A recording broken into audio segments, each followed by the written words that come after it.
If this movie taught me anything, it's that you guys need to wash your damn hands!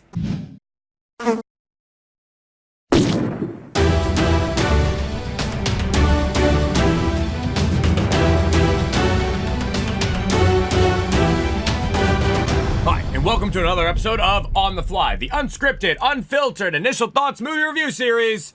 Today's episode, 28 years later. Feels like it took 28 years. There's no discharge in the war. Okay, so first of all, I learned my lesson from the How to Train Your Dragon episode. I made sure to go back and watch 28 Days and 28 Weeks Later before getting here. And I am so happy that I did. I haven't seen Days or Weeks in so long, it felt like a fresh new viewing. But they are still just as good as I remember them being.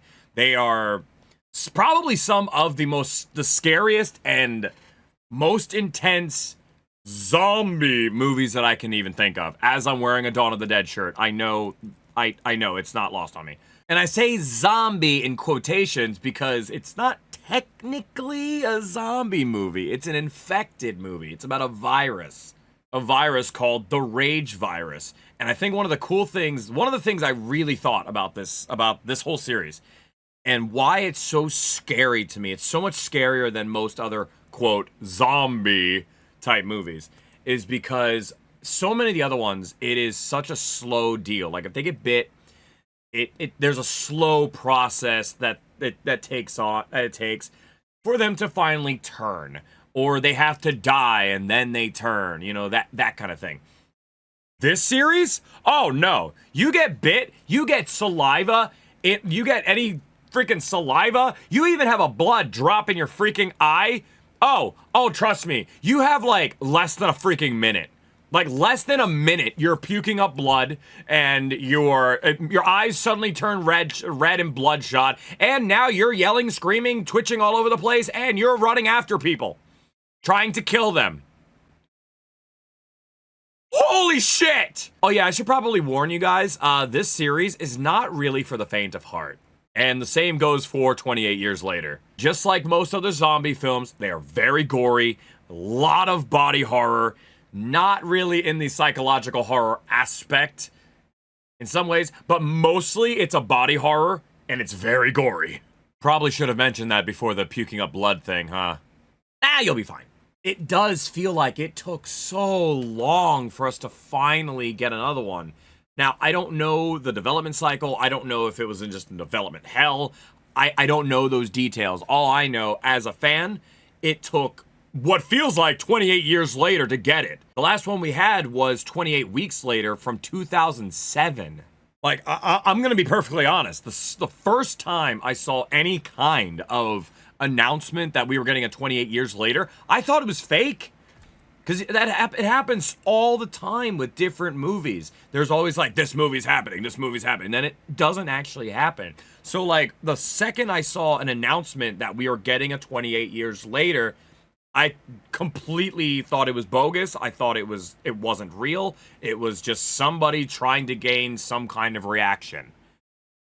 I was happy to see that it was real, because finally we're getting a follow-up to 28 Weeks Later. I already know this is gonna sound like a slight detractor, but it doesn't really connect. The cool thing about it is that because it has been so long, they actually were smart enough to make this movie not really connect that much to the first two. We don't have any returning characters or anything like that. It is literally just, here's the virus, we're still having issues with it, but now this is the next step in the progression of this virus and how the world is handling this virus. So it does, in a way, still stand alone. Like, you still kind of need the other two just to kind of understand, like, the progression of the virus, but not as much the characters, the story, what's going on. You don't really need them. This is the cool thing I do like about the 28 Years Later. The only connecting factor is the virus. Everything else, each movie is its own standalone movie, which I do think is kind of cool.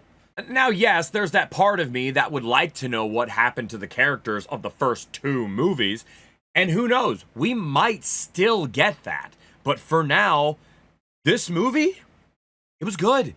To be honest, when it comes to this series, I was even thinking about this when I finished the movie. Now, maybe this will change when I do the Dust Settles episode, but for now, I can't even decide which one I like the most.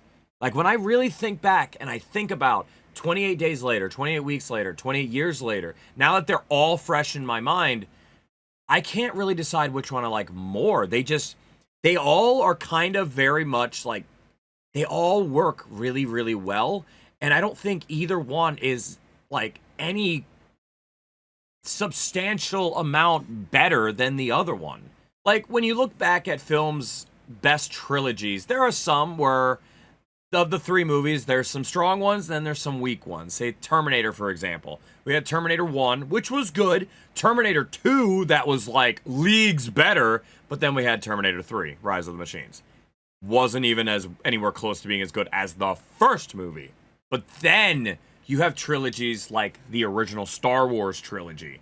You have trilogies like the Back to the Future trilogy, where each movie just, none of them are really like super substantially better. Like, yeah, you can have your favorite ones, like Star Wars for me, Empire is the best one, in my opinion.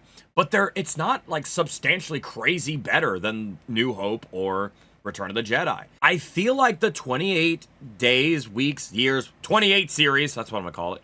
I feel like the 28 series kind of is among those giants when it comes to trilogies right now. None of the 3 are substantially better than the other ones. Okay, so before I go any further, I kind of want to give you guys like a little bit of an idea of what the story is without spoiling anything. I keep forgetting to tell you guys this. Normal on the flies, so this section is spoiler free. I try to talk about the movie without spoiling anything. Spoilers are reserved for Dust Settles, so keep an eye out for that. So in this one, after the events of 28 weeks later, eventually they were able to contain the virus just to mainland Britain. Now it is completely quarantined. No one is allowed in or out. There's even, in the movie, they even have like patrols that patrol the island to make sure that there is nothing leaving and nothing going in. And any survivors that were left on the island, once they started the quarantine, they were just left there to survive on their own. So during this time, a bunch of the survivors actually made their own little colony, their own little village on a very, very small island just off of the mainland. And that is where we find all of our characters. So the main character of the movie is a kid named Spike, played by Alfie Williams, and basically the whole movie starts off as like a ritual to become a man. Apparently now in this day and age, the way that they become men is they have this like almost bridge. It's not really a bridge. It's like actual land where when they have low tide, it's a straight shot directly to the mainland. So the whole ritual to become a man is they go into the mainland and they do their first kill of an infected. During that trip, he does go with his father, played by Aaron Taylor Johnson, and they do their thing. But while they're over there, that's when we start to learn more about what's happening on the mainland. We start learning there's secrets that his dad has been keeping from him. There's things that other people on the island are kind of lying to him about. They're not really telling him. And during this time, he also is very, very worried for his mother. His mother has been very delirious, a lot of memory issues. We don't really know what's wrong with her. During the movie, we also find out that there are no doctors, so they can't ever figure out what's wrong with her. So, of course, now after finding all this out, Spike now sets out on a mission to try and figure out what is being hidden. What are the secrets out on the mainland still? And while he's trying to figure out, we as the audience learn just how much the infection, the virus, has mutated and evolved. And let me tell you, I do not want to go into full detail with this, but there are some things that happened in this that make sense when you think about it, but I still left my jaw on the ground. Because, like, while it actually makes sense, it still was kind of one of those, like, oh my god, I can't believe they did that. Like any other body horror or zombie movie. It's very gory. It goes into some directions that most people would look at and like, oh my god, keep it away from me. Let me tell you, I think I've seen more dick in this movie than I have on a porn set. Which I've never been on, by the way. Ever. 28 years later. Oh my god, there's so many things I want to talk to you guys about from this movie, but I am so afraid to try and spoil things. Some of the stuff in it is just like as I said, it makes sense. Like, when you think about it, it makes sense why this would happen, why it would evolve in this direction. But when you actually see it, it's still one of those you almost can't believe what you're seeing, while at the same time you also can believe exactly what's happening, and it's so confusing, but it is done so well.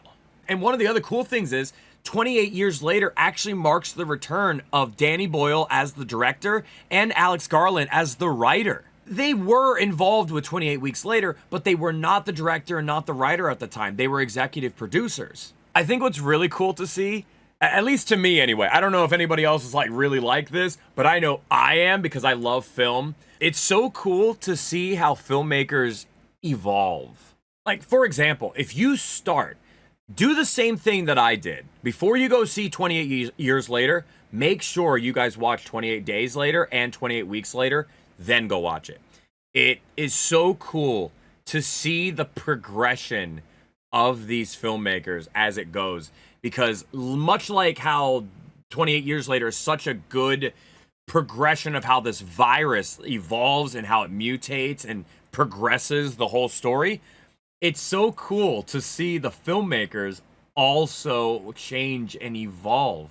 By the time you get to 28 years later, you can see just how much they've improved. It just gets better with each one, I feel, while also still maintaining everything that makes the 28 series a 28 movie.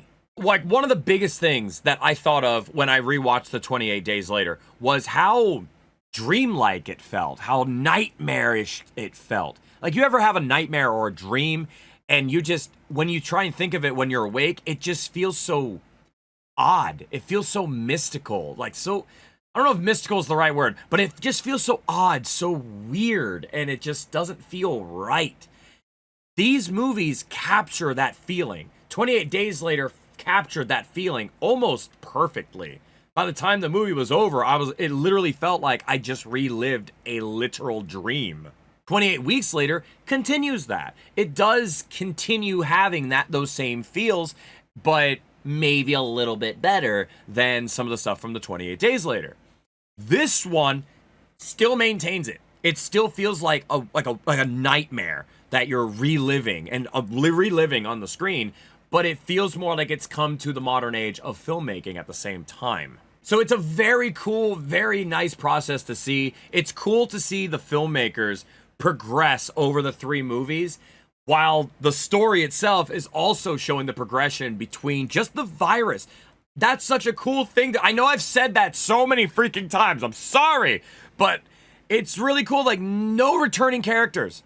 None. It just keeps going, and the only connection is just the virus. And there's still so much they could do with this series. For example, none of the three movies even left mainland Britain. How is this virus affecting the rest of the world? Like, there's so much opportunity here, but I also don't know if I want to see them take that opportunity.